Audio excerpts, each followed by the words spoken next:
The first of Phase Up Mason joining Infamous.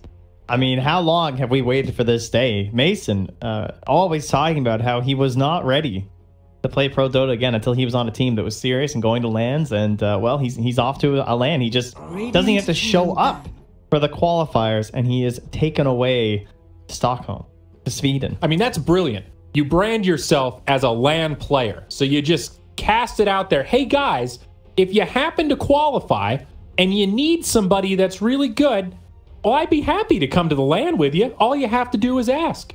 It's a brilliant move as a pro player. There you go. He's on the next level. And then, of course, their first match is going to be up against LGD here with a stand-in for Maybe. As was reported about a month ago, Maybe is taking a break. You know, the grind has been long ever since TI, of course. And then he basically said that he wants to take a breather. He got married. He's chilling out for a bit, and then he wants to come back stronger than ever. He wants to capture rank 1 on the Chinese leaderboard. He said in an interview he wants to just go all out fire for his team. And so the guy that has replaced him is XM. And LGD put out a statement saying that they are hoping to inspire younger players by bringing in XM, is that he's definitely unproven. Okay. He doesn't have a whole lot of pro experience. He's got a good Pugna. He's got a good Tinker. But he was actually formerly rank 1 in China. So the guy can play some Dota. But big shoes to fill here. Okay. All right. I'm pumped. I think China has always been a step ahead in terms of trying to build up younger players.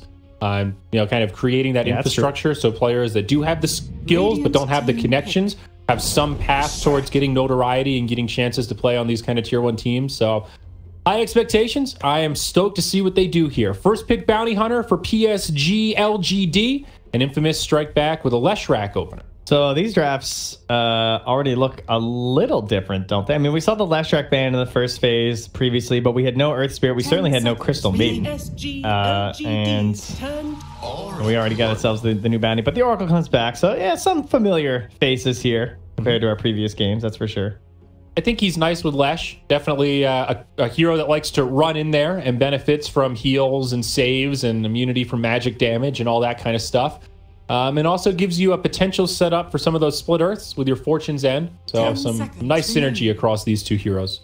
And it looks like they've just been playing a ton of CM like throughout the qualifiers for Infamous. They use it in combination with the Viper to kind of, about 2 weeks ago before everyone was really into the Viper, although they did get 3-0'd by Gorilla G Pride, it looks like. But I think that was without Mason there, so.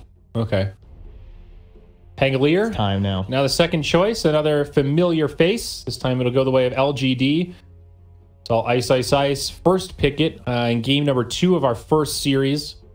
Yeah. Now they can ban a couple of those leashers too if they want. Like the Puck, I'm sure. Although Puck would be, maybe you're all right if they have Leshrac Puck. Because like the Oracle doesn't really set up well for a split Earth necessarily, so. Aside from that, like a lot of the counters are actually in the supports, really. Like the Grimstroke with the Soulbind to kind of hold them in place too. So maybe this will end up being a bit of a better game for the hero. So he still offers some flexibility in terms of his laning. And look at that already. They're thinking about some of these heroes. I mean, Pugna is kind of a classic to the Leshrac. Lots of teams will opt for that. Almost a little surprised they didn't take that in response, really. Maybe they were thinking that the Oracle would be enough to safeguard Leshrac anyway, but they just still don't want to deal with it. 10 seconds remaining. I love watching Pugna. One of my favorites. If you have no catch, he can be really hard to track down in a fight, and he just starts the game so fast. Radiant team back. Just bullies the hell out of lanes, takes some towers. But they're watching the speed of Infamous right now, right? Banning the Huskar, banning the Lone Druid. They don't want this game to just be instantly over. But with that Pugna ban, you gotta start thinking about things like maybe the Necrophos coming out too. We've seen a couple teams like I think it was Old Bet Gold. Someone was running the Leshrac in the off lane as well, because it's just like the Viper where you can abuse those crowns on the side shop. So you don't have to bring the courier. You get an Atos done early on, then you can build into Greaves too. Or perhaps someone else can. You can just go for a Yules after, and you just want to run the game down on the earlier end. Okay. I could see that working. Amazing how much the side shop impacts hero choices like that and what items are available. We've seen that consistently for the last couple of years, depending on what's available over there. You know, heroes that have an overlapping item timing with that. It sounds like a small thing, freeing up the courier from a lane, but it opens up another level of efficiency that isn't really possible elsewhere in Dota, where you can still get XP and just go, oh, yeah, I'll take one of those, please. Yeah, oh, two of those? That sounds great, please. It's basically just all about your mid, too, right? It makes your mid player feel good, then it's got to be good. Infamous also got bodied twice by this Leshrac Oracle opener, it looks like, by G-Pride. So they're just going right for it. Like, yeah, that was pretty good. We didn't really have a good answer for that. They did try the Doom a couple times, but I guess with the Pango, who was his last pick? Infamous does. Mm-hmm. So LGD will have to watch out for this Pangolier and try and figure out exactly where they're going to try and him in to the lanes, because a lot of teams love to run that mid Pango. Just he does not win a whole lot of matchups. I still think of him as just that tried and true off laner, but I guess there are times where mid Pango is the best choice. What'll it be here, Infamous? Delving into this reserve time. They play a lot Tiny. He's still in. Looks relatively okay. Good call. Yeah. Just like someone who can lane with the Leshrac, right? It's just, I mean, other position 4s, there's just not a whole lot at the moment. ET was still in, but I think against the Pango and the Bounty, I'd rather have the Tiny. Just like that Bounty reveals himself for a moment on a sentry or something, and you can just grab him up. Yep. Seen the power of that little guy tossing people around, stuns, setups. They needed somebody who can play that kind of catch role. Another game that looks like it won't be particularly easy for Bounty Hunter. Yeah, they need some sort of an ex-Nova hero now. Maybe someone who can also sync up well with the Bounty. I mean, we saw Fnatic were thinking, I think, in the line, is that like, oh yeah, you get 6 online, you smoke with Bounty, and you get some track kills. It's great. Shaman is still in, so this will probably be Shaman. I feel like that looks like a nice pick here. They don't have the greatest answers for the wards. You drop him down on a Leshrac in the middle of a fight. He's very sad. Hard for him to just play in the middle. Get some hard controls to make up for what Bounty and Pango lack. There is still Soulbind, too, with the Grimstroke. If they want to do a Grimstroke +1 in this phase, that could be fine. Oh, hell yeah. Disruptor. Yeah, let's go. All I've been wanting to do for the past 2 weeks is just play Disruptor. And now once these casts are over and Clifford's in daycare, baby, I just want to play some Dota. So what this baby out of what's here. The MO on Disruptor? I remember not that long ago we were joking about Disruptor being kind of a forgotten about dead hero, and I guess he's starting to make some resurgence. Yeah, he saw a couple games at the minor where teams, I think they scooped him up a few times. Definitely not super popular, but I seem to recall seeing him a few times. But he, I think he was a little underrated. I guess we were just so focused on the 2-1-2 meta that he was kind of trash. But he's got a few buffs since then. All his spells, I think, are a little better. Maybe just not Glimpse. Hasn't been buffed in the past year or so, but aside from that, life is pretty good for the guy. He needs a really strong laner that can, like, you can't, run a Spectre or something. You can't protect that bad of a hard carry, so he still needs someone that can actually play some Dota early on, which is the real problem with Disruptor, because most of our position 5s are like Bane, Lich, Nature's Prophet. They are basically designed so that whoever your carry is can't lose their lane. And Disruptor is just not quite there. But he's good against a core Leshrac, which is the main reason for him here. Yeah, I think he's still that ultimate play from ahead hero. That's really the key aspect. If LGD are feeling confident here in this matchup, it makes the Disruptor maybe a little bit more tempting. The inverse is also true. He is painful to play from behind. But he's big on the vision, right? Because you have the track in this game, so this is the you're not getting out of here glimpse strat. Ooh, yeah. True, great synergy with Bounty Hunter. And now they grab Razor, another pretty high-tempo early game hero that can put some pressure on this PA early, perhaps. Square up against the Leshrac. That's the cost of the Disruptor. And it's not often that a support kind of locks in your game plan. But, like, what else can you pick here? Like, you can't really go for much else that is late-game focused. Like, you have to be able to fight early with whatever carry this is going to be. Like, think like a Juggernaut or something like that. Right. Or maybe a Weaver or something. You can't go for these Spectre, like Troll. There, that's another great example. It's just like someone that can hold their own in the lane. Yep. think Disruptor Pango also have some synergy between the two of them if you can catch those initiations, especially with the track vision like you were talking about. I can see this LGD draft coming together. You know, you can see their plan of attack. If they can execute it is another question, but I see what they're going for with these high tempo, like all of our heroes can initiate kind of a lineup. 5 seconds remaining. Yeah, I think I like the Jug or the Weaver here. You know, Viper's actually still in. Okay, yeah, they have to ban the Viper because I think they want to put the Razor mid potentially. They just want to make it so that the Razor doesn't have any trouble mid. I mean, Viper isn't that bad for Razor. Like Razor does kind of okay mid, but if there's anyone that does well versus a Razor, it's Viper. Well, about a minute to decide what they want with this last pick. I think I like Weaver. That's what I would go for. I want to hunt down the Oracle in the back line. They don't have the best control for him. The bugs are annoying for Leshrac. The Tiny's going to be a support, so he can't burst down the Weaver that easily. And he doesn't get counterpicked super hard. The only downside to Weaver is that he can't go mid. I was leaning on the Jug camp a little bit more. I think the magic immunity is pretty helpful. Gives them an option against Lesh. I don't know how Jug squares up against PA, though. That's my big concern. Weaver has an easier time buying MKB, is how I look at it. Like Definitely true. Definitely. So that's kind of why I like it a little bit better. I think the Jug is like, if they want to kind of fight earlier, use the healing ward. He adds an element as a carry that a lot of the others don't in terms of... There's still a Monkey, actually. Didn't think of that. That could work. I don't know how to feel about Monkey King since that change to Mischief. I mean, what do you mean? Like, well, now you can disable it. It's still a pretty stupid ability, but yeah, it'll be the Jug, man. Yeah, it's the Jug. It's a dumb ability, but it's way less dumb than it used to be, at least. That's true. Because now you can use spells on him. He's just immune to damage, not... It's not like a state where he can't get stunned or CC'd or anything. All right, who wants to go mid versus Razor, guys? Is it going to be the Leshrac? Is it going to be the off-lane Leshrac? 10 seconds remaining.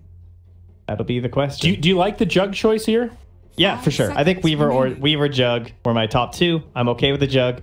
I think the benefits of Jug is that he lets you Roche a little bit easier. He gets kills quicker in lane than the Weaver does because you can just use like Glimpse and Spin and Static Field and Spin, or Kinetic Field and Spin rather. And he facilitates early game pushing with the Razor with the healing ward on towers. So yeah.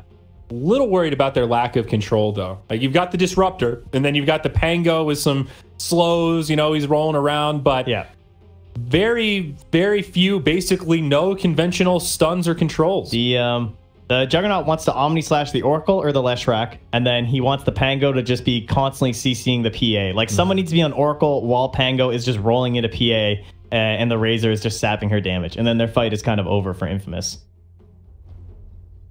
15 seconds here. So if you're trying to interrupt that, you can't really run the Tide. Fortunately, if it wasn't for the Razor, the Tide would look really good for their game plan, I feel like. There's still the Necrophos. Queen. Okay. A Razor counter classic in the mid lane. He tries to link you, you blink back. Yeah, that's a good point. Tomato, Queen of Pain. What is the... She's a hero I have no opinion on right now. I haven't seen her in my pubs. Haven't really seen her in too many matches in general. She got picked a lot at the minor. I think she lost a lot of games. I do not remember seeing a lot of Queen wins compared to how... Let me go to the win percent here. Where's my... A little scary getting picked into a Disruptor, too. Like, that's a hero that has a great kit to just punish you.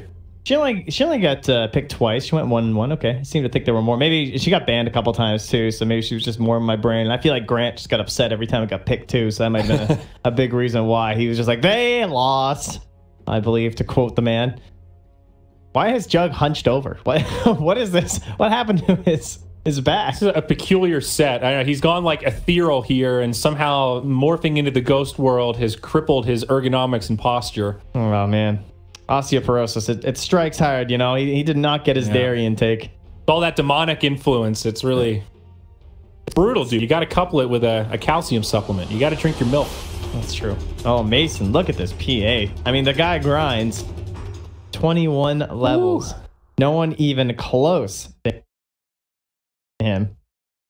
I mean, that's what happens. You know, you don't... Got all that for pubs. There you go. For battle. All right, take a look at some starting items here. Boots first on the Tiny. That'll be the only set of opening boots. Bunch of stout shields. Nothing too crazy there. Time to see how XM does. Wow, X Nova. This guy has been grinding out the games to get what weathermancery is this? That is impressive. That just makes me want to play Disruptor even more. That's not even a sentence. I gotta Google if this is a real word. Weatherman. I guess so. You think about X-Men, right? Like Storm. She's a weathermancer. She controls the weather. It seems fitting, even if it's not a real word. I think it should be. Gwent decks named Weathermancy. I see lots of One Piece RP. Center Soul Wiki. Can't say I'm finding a dictionary.com. You know, I don't know if this is Scrabble legal. Merriam-Webster, you got to get with it, man. I'm waiting for this 2019 edition. All right, let me see. I'll double check the Scrabble dictionary here. Looks like it is not going to be okay. Got it. You can't drop down at Scrabble. So for all the competitive Scrabblers out there, Chalice on the Bounty Hunter, going to be on the run. Janata level 1 gets tossed back by the Tiny. Don't know if this will be a first blood, but it'll be kind of close. A lot of damage coming his way. Uphill miss, 2 uphill misses. Wowzers. Livin'. And well, I guess across all of this, we didn't really discuss it. I don't know if you did. Maybe I wasn't listening when I was too busy scrabbling here, but FY is playing the Pango. I mentioned it, but I thought offered no additional analysis beyond that. Yeah, that's something. So I'm not sure how far that's going to go in terms of the last hits. It looks like Chalice is going to be set to go for them all. So I feel like this is going to be one of those kind of like double 3.5 scenarios. As you can see, he's still using the swashbuckle to secure the range creep, as most core Pangos will do. But they're going to split the farm a little bit here. And once that once that Bounty Hunter is ready to perhaps roam around a little bit more, that's where FY will get a bit more space. Okay. Be interesting to see how that farm breakdown unfolds. Mid lane, the stand-in, XM, the young gun, in for maybe today, or I guess for this whole tournament, on the Razor up against the Queen of Pain. This matchup should be pretty even, right? Not a huge amount of kill potential either way unless some sort of a rotation comes out. Yeah, and then there's some questions for the Queen of Pain as to how many points in the dagger she goes. As you can see there, that's basically what happens, right? If you go in with the Link, she instantly daggers you and blinks back, so you kind of lose that trade out as the Razor player. But then if she commits too hard into the dagger, then her rotations are going to be weaker. So most Queen of Pains, of course, will tend to stick with the double dagger, and we'll see exactly where Tomato lands on that. Yeah, I think 2-1-2 at level 5 on Quap is that pretty safe and best of all worlds, but indeed, we'll see. Some pretty good pressure on the Oracle here in the bottom lane. Bounty Hunter getting pretty much all the last hits for now. Pango just with that one we saw him pick up in that first wave. Very wily lane down here for LGD. Hard for an Oracle PA combo to really put on the same kind of counter pressure. You know, they can farm, but can't really stop them from harassing like that in the lane. Pango's just too slippery.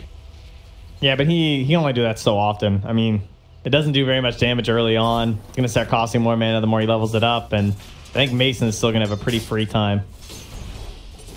And oh, the nerf to Pango coming into play here. The illusion's no longer proccing the lucky shot. Feels bad, man. This is the only time where it really hurts Pango. Other than that, it's kind of a good thing, really. Okay, still pretty even down here. Let's check in on this top lane. Got the Lesh Tiny here against the Juggernaut Disruptor. Papita just tried to split Earth a range creep and didn't get the kill, actually. So that was a little disappointing, I'm sure. Yeah. They have a good lane ward here. This is a great lane for the Jug. It seems like the Lesh Tiny are struggling to really pressure this. X-Novus has really good movement up here, too. Plus, I guess they just don't have the best way to secure the kill. Oh, Kinetic Field, some pretty good damage. Jug coming in with a Blade Fury. Is it going to be enough? Certainly seems so. X-Nova's got the damage. That Thunder Strike helping to top it off. Tiny looking for more, but not going to commit for the kill as Ame continues to chop him down. X-Nova's going to get to his boots. He needed these so bad. Like, I'm surprised he didn't die, honestly, before he had boots. Because, like, Tiny had boots already, and that guy was just zooming at him over and over. But now he's going to be up to 341 move speed, and now it's going to be really hard to lock him down. And that's level 2 spin. Going to be ready again here in a moment for another kill. Mason still continuing. They're actually going for it. Despite the pressure, back up top, Papita. Kinetic Field blocks him in. The Thunder Strike plus Blade Fury is just too much damage. It's a level 2 Thunder Strike as well. It's a lot of damage on that. 240. Yeah, it's one of the better value points. 280 right. Mid lane.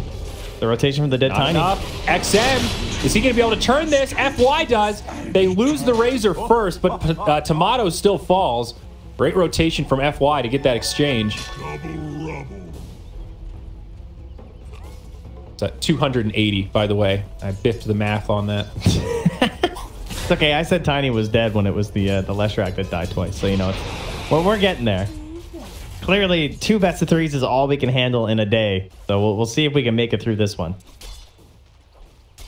3-1. Small lead for LGD, but overall, it's a pretty even laning phase. Oh, X-Nova got in there for this ward, though. Way deep into Radiant territory, and now he's looking for the bounty runes. Wu getting pushed back. Silence on the PA. Now Pepita, look, X-Nova's hiding. Oh, he knew, though. Pepita had figured that one out. That was pretty good. Got a lot of returns. Still secure 2 bounties for X-Nova there. And on the other side... Oh my God. Looks like they went 1 for 1. Tiny grabbed one, but he ends up dying for it, and then they picked up the other bounty rune. So big win for LGD at the 5-minute mark. Look at this Lesh, though. Ame has phase boots right now. Pepita just cannot be here. This is so dangerous. It's a good thing that the X-Nova is pulling at the moment, but once this pull is done, like, how is he ever going to be anywhere close to Ame? Yeah, I'm with you. Level 3 spin now, too. Oof. Strug City, now smoke rotation from Infamous. Tiny and Oracle looking to wrap around mid. Maybe a setup onto FY. He's going to make the rotation over here. He'll bump into the Oracle. Flies over, trades some damage. Tiny actually not rotating. Yeah, waiting for the rune probably too, and for the Pango to come back. So Wu's going for it. Oh, it's a regen. Not going to help him, but he'll deny it. Chalice on the way over, though, and this should be a dead Oracle. Only level 3. Oh. Okay. They tried to give it to Chalice, it looked like. I think so. Yeah. So Moose did get this ward down and still lingers around, but even with the ulti, not going to try and bait into that Tiny play. Pepita has been forced out of the lane, as we said, because of the phase boots, and now X-Nova using that ward vision. He's going to try and wrap around behind him, but Pepita, sensing the fact that Disruptor is not shown anywhere else, probably knows that he's lingering.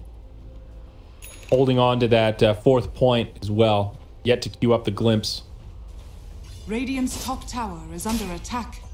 Vita Dire's middle tower hiding in the tree line as Jug now pressures this. Big wave for him. Like a triple range creep and a siege. So a lot of damage on this tower. But Wu, he's going to get caught now. Kinetic Field again with the Thunder Strike. Ame only level 5, but right clicks should be sufficient unless these Wild Wings help him out. Good stutter step on the right click from Ame and secures the kill. Does not hand it over to the neutrals. Yeah, the catapult did get taken down by the tower, though, so that's going to stop this push. Bummer. Maybe not. Maybe they will actually commit because he still has the full spin and the Omni Slash. So yeah, that should be enough threat here. X-Nova has to be wary of a toss back onto the Lesh. Picked up the glimpse now. Moves trying to come in. Can't get there quite in time. Kinetic Field does break things apart, so the Lesh can't get there to close the gap. Jug now with a great spin. He will have an ultimate after this, but backs out. Does not want to die for that kill as the Queen of Pain is rotated. Drops the Omni, but not able to mitigate the damage. Not going to find the kills either. Trying to move into the tree line. The toss, they've got it. Tomato now hunting for X-Nova. TP out, knows they don't have a stun, and he'll live. Nice play there. Still the Jug in the grave. Yeah, good rotation from the Queen of Pain. The Oracle even took up the mid lane there too. Get himself a little bit of experience. So, I mean, they're still up 2k on the side of LGD, but something they desperately needed from this Queen. And she has maxed out the Shadow Strike as well. Oh, for this game. Something that's become a little bit more popular lately. 4-1-1. But yeah, it makes your rotations a little bit weaker without the ulti for sure. But it makes your lane dominance pretty brutal. As you can see, even the Razor just heading to the jungle. Thank you so much. Yeah, Razor definitely did not win that mid matchup, and he's also picked up Tranquil Boots. Yeah, kind of like the OD Tranquil Boots. Just one of those things. But yeah, you can see that. You look at the last, and you're like, oh, that's kind of close, and you realize that a lot of that's jungle, and then the Queen has kills, and suddenly it's a 1k gap. Papita in some trouble again. Does connect with a stun onto Disruptor, maybe looking for the counter kill, but does not have the damage. He sets one up for XM. More space for Ame to finish off this tier 1 tower up top. Meanwhile, in the bottom lane, looks like we're going to see some more rotations. Chalice now level 6, does get dusted up, caught by the combo from Tiny, and this should be a kill. He's surviving a lot longer than planned. FY not going to be able to save him. Not yet level 6 on that Pango, so some limited options there. Yeah, he is pretty high level, though. I mean, that means they can give the tome to the Disruptor more than likely, and Tank should be able to get 6 on his own. So they could be a really fearsome trio if they wanted to maybe try and make plays with Omni Slash and with the Razor, if XM wants to try and boost himself up that way. Yeah. Now, it feels like we've been watching the other lanes while bottom has been still pretty back and forth. Mason, soon to be level 7, middle of the pack in terms of net worth. Jug has pulled really far ahead and proved to have a much better laning phase. We saw PA in the last series going for Battle Fury, looking for that damage piece first, and here he's going to go for the Ring of Health. I don't even know if he's going to commit to the Battle Fury. Yeah, we talked about all these benefits of the Leshrac on the side lane, but all those benefits only apply when you're actually winning the lane. As Moose even going to commit the ulti here. Now Rolling Thunder and a grab onto Oracle. Still only 5. No false promise. The crit will secure the kill. There's that level 7 bounty you were talking about. Now Tomato disarmed on the high ground. Will be forced back out of mana, but FY does not make it to the low ground. That was unfortunate. And that'll be Pepita getting a recovery kill. This is your I don't play Pango players right there. I mean, I'm sure he was dead anyway, but it is funny. You can like always tell who is grinding out this hero and who hasn't. Yeah, especially because you can just use the move command too, so you can like use that free move thing that doesn't use pathing, so you can just like always get the jump overs. I've never played Pango, so I only kind of know what you're talking about. So like, you know, when you're pathing, like if you click on the other side of a cliff, it'll walk your hero around the cliff, right? Mm-hmm. Well, you can just use you can use a modifier, like a different key for move, so that it doesn't use any pathing. So you can just directly walk yourself into the cliff face and then just hit W. Ah, okay, I see. Yeah. Pro tip for all you aspiring Pango players out there. Oh, glimpse back into mid. Looks like they're going to get the Quap right into a Static Storm kinetic field. Disarm. They don't have the damage, though. Radiant's courier has been killed. Courier does go down. What? Was that going to Mason? I think so. I think, yeah, it looks like it went down up top to the Jug. Yeah. He's just going to TP down bottom. All right. Jeez, Ame is just destroying this game. And again, as you said, we haven't really talked much about Chalice, but the fact that he's second on the net worth is kind of insane. Definitely having an impact. Drum of Endurance completed, so not only experience, but some good farm. Yeah, this is the build I've seen before, too, where they just go straight... Oh. It's Quelling Blades, that sentry, but like straight into the BKB. That poor Pango, just watching him in that tiny avalanche go... Oh. Well, that's something we can watch for this game. So if you use the Sonic Wave during the Pango windup, it actually cancels his ulti. Because any sort of forced movement cancels Pango's ult now. So like Force Staffs or anything like that. I say now, I think it's just always been like that. It seems kind of unintended, but... Moose, it's pulled back. A lot of damage, but are they actually going to be able to secure this kill with XM here? Maybe. Into the tower, though. Chalice pops the drum charge, is trying desperately to live here, takes another tower shot, but goes invis, gets the bottle charge, and he lives through it all. Just a kill on the Tiny. PSG perhaps hunting for more, but a good defensive posture from Infamous, not giving him the opening. Radiant structures are They do want to defend this tower, though. They'll pop the glyph. Bottom tower is under attack. Ame's just playing his own game, man. Yeah. He's playing farm build over here. And he's got a Manta complete here after this wave. That's pretty darn good. 13 minutes. Yeah, that's pretty good. Yeah, Manta, phase Manta, 13 minutes. Phase up, baby. And he's going to grab that tier 2 also, completely unchecked. Meanwhile, mid, Infamous looking for a trade. No deny from the Razor. At least they get something out of it, but Infamous, 5 to 10, 7K net worth is the favor for PSG.LGD right now. Still only level 5 on this Oracle. They desperately need this false promise. It's such a key aspect of their team fight. Radiant's middle tower is under attack. I mean, it will let Pepita maybe do some damage, but straight up, this Leshrac just needs levels. I mean, the guy doesn't even have lightning. It's not that scary. Yeah. 2 crowns and some boots. He might be a king, but it's a pretty small kingdom. Well said. Hey, they got dust now. They toss him into the tower. Maybe a kill onto Chalice. Moves into the tree line. Static Storm, Kinetic Field. They'll make it a 1-for-1 at the very least. But Bounty Hunter does lose his life. Papita needs to be careful. They're in the tree line, and there's an Omni Slash from the Jug. Well, that was a little awkward. Maybe still going to find the kill, so no harm done. Looking for more. It's Tomato. Some counter kills, perhaps. Healing Ward comes out. He does have a Sonic Wave, though a little bit low on mana. And to finish off these illusions, there's an Oracle that TP'd back in. Again, still 5. No ultimate. And on the other side, it's Pangolier. He hops in. There's the Rolling Thunder, and they want this Oracle. He's been isolated. His team's left him high and dry, and he is out of options, baby. On the other side, Moose, maybe set to suffer a similar fate, but this Disruptor is out of mana. Couldn't get the glimpse in time.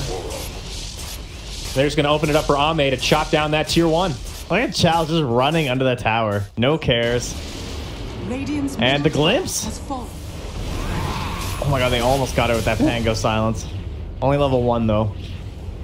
Jug gonna move right into the Diffusal next. No surprise. Great synergy with the Manta. As it does burn mana. Ah, gaha. What I was going for there. Oh, they're getting all 4 bounties. This is how you build and keep a lead. It'll be about 10k here at 15 minutes. Amazing what you'll find laying around. Well, they can go Roche. They can take... I mean, I would just walk at all these towers that are left, and by all these towers, I mean the 2 that are left. But I don't see how Infamous are going to fight you. Especially if his Queen ever ults. His Queen of Pain has not felt like the pick so far. She is underfarmed and having trouble really making a big impact. Bracer, Gloves of Haste. Midas queued up, but... Oh, roll up top. Moves, gets pulled back. FY, going to be able to help finish that one off. It's a dead Tiny, and Lesh will just head back to friendly territory. Disruptor looking for a glimpse, but I think he's going to be short on vision. Ooh, and a little close. But do you like the Midas here on Quap? She's got it complete, so the commitment's there. Well, guess I don't have a choice now, do I? The PA has a Battle Fury, so I mean, I guess what else would Tomato buy? Well, finishing boots would be kind of nice. I was thinking like treads. I mean, Yules is a great utility item on that hero. I don't know. I think there's a number of choices. They are going to grab Oracle here. Level 6. He's got the False Promise, but Static Storm will drop the silence. So not even going to be able to use the ulti. And now another tier 2 for LGD. Only 1 remains. And that's the tier 2 mid for Infamous. Yeah, I say her PA has a Battle Fury, but I guess I should say going Battle Fury because that's also still not there. I mean, it's 16 minutes. This isn't like the worst timing. Obviously, he's in a very behind game. But if he can just clear up a couple more waves, he'll get there. Given the state of the game, I think Mason's handled this pretty well. Can't really ask for too much more when it's a 13k net worth lead at 17 minutes. I mean, he's doing what he can. This Diffusal is going to be pretty brutal, though. Radiant are scanning. Going to be. I mean, they already can't fight them, but when he just gets on someone with like a Manta Diffusal Blade, it's just they're going to lose all of their mana. This Leshrac is going to be so depressed. Yeah, at least right now they can kind of run away from him. Once the Diffusal comes out, that's not really happening. They will catch FY up top. Oh, to this Raptor on that bottom too. Oh, got the tail end of that as they grab X Nova. Maybe Chalice could fall. He's picked up his Mithril Hammer, so at least he's bought out. Does get dusted, but XM also in the neighborhood. Papita on the run. Oh, the long range, the medic Tiny. Oh, the creep wave at the worst time. It does kind of work out for LGD as it moves him closer to the Tiny. Yeah, but it saved his core. He got the Leshrac out. That was pretty good. Tiny Airlines. The save. Not what Ame was hoping for with that Omni Slash. Yep. Almost clutch to see that toss right into the hands of the Omni, but the creeps made it go the other way. Mason up top. Oh, Chalice here. He's got some. That's not a good sign when people just walk at your PA. Oh, the Static Storm, Kinetic Field, the Glimpse. Those kind of moments where you go, oh yeah, Disruptor is pretty damn good, huh? Yeah, that was with the Diffusal on the Courier, by the way. That was... Tomato mid. It's completely repelled. And now the Veil coming out on Quap. This was another item we could have suggested. You know, like maybe the Midas will work out, but Great stats, easy build-up. Definitely seems to be paid to go for that build. She also went max shadow strikes, completed levels. True. No doubt about that. And Midas and Tome, you know, they're the only ones that really give you those. Well, hello Oracle. Does not have the mana to use his ultimate now, thanks to the Diffusal Blade. Yeah, not a fan of how it doesn't make the blue diamond anymore, Valve. Give me back my blue diamond when they're dead and they didn't have mana. I really liked that. Oh, now it's green, so when I'm watching on stream, I can't tell if they had mana or not. You know, for flaming purposes. Yeah, Valve. Yeah. Like, start catering to Twitch chat more. Hey, man, they put tips in the game. They've done enough. You know, they started this trend. I just want it to be consistent. Ah, Dota 2, known for its consistency. Well, MKB up next for Jug. Can't say anyone should be surprised about that up against a PA. They're going for the moves here. They're looking to pop some smokes on a roaming bounty. They're actually hoping for a Jug. This is the 20-minute bounty rune smoke. Infamous has got to make something happen here. I like the idea. Sees the queen. They thought it was bounty, but it was Jug lurking. Uh-oh, and he gets off the Omni Slash. He pops the Oracle to start. It's a backfire for Infamous. Now Moose gets destroyed. Static Storm Kinetic Field pulls back Tomato. He will be able to blink TP, but your hopes of winning this fight are now null and void as Infamous lose 3. Bounty runes go the way of the Dire again, and 20 minutes in, we are getting eerily close to that 1K net worth lead per minute, Trent, and that is usually the sign of ultimate doom. Indeed. I'm a little surprised they didn't call GG, to be honest. But they're going to hold for the first racks. Definitely feels like one of those games where you just have no way forward, though. I mean, you know they're in roast right now. You can't do anything about it. They're just walking in past their wards. They don't care. Neither should they. But BKB is now complete for Chalice. Going for the blink after to make sure he can get the max damage off the Shuriken toss. Like it. Yeah, this is one of those games where I actually just feel bad for this Oracle. He has not been able to do anything. He didn't have his ultimate for the longest time, and now that he's gotten it, the last 3 times he wanted to use it, he couldn't even get it off. Like, he has just been a non-factor. I don't even know that it's his fault. It's just been a complete shutdown. I think he was supposed to be paired with the Leshrac in terms of like game plan stuff, like helping the Leshrac deal as much damage as possible in this fight or in these fights. But Pavita truly had no game. Mm-hmm. Like when he just had null and this Jug had phase boots, what is he supposed to do? I think you need to just set up a lane where your enemy carry doesn't get phase boots before you get brown boots. I mean, once that's out, I don't know what you do at that point. The Jug was just a super solid pick too. Yeah, totally agreed there. Glimpse. Oh, they found the Quap. There's that combo we talked about. Track with Glimpse. A Static Storm on top of it. They're going to try to knock him back in, but this time the False Promise comes out. It should be enough to save the Queen of Pain. Oracle. Yeah. He's able to do it. The indicator actually works now, which is pretty cool. Tomato jumping forward. They want a counter kill onto FY to turn this around, but they need to be careful how far they've committed. They did get that kill, but now Dire enemies are inbound. BKB from Chalice.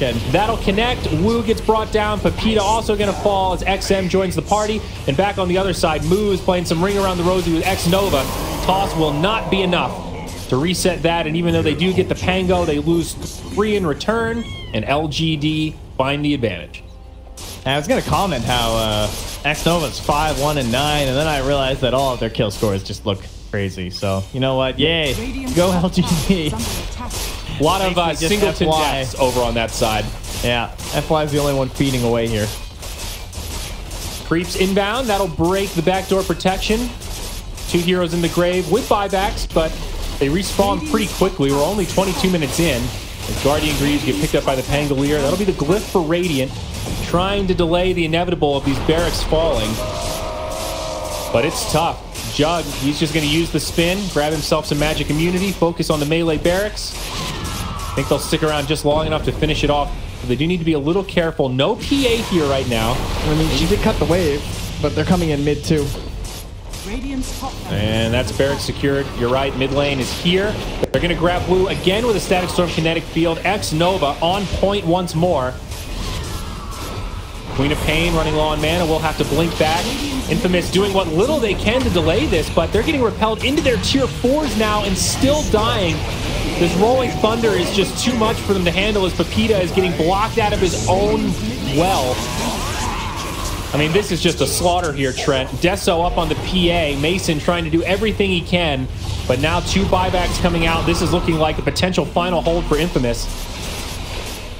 I gotta say, LGD looks like they're enjoying themselves here.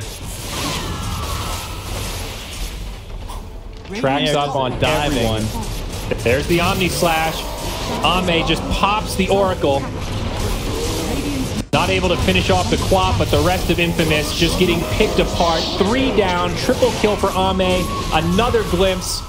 PA able to jump back to a friendly creep, but Queen of Pain once again just sort of delaying the inevitable here. LGD might finally retreat.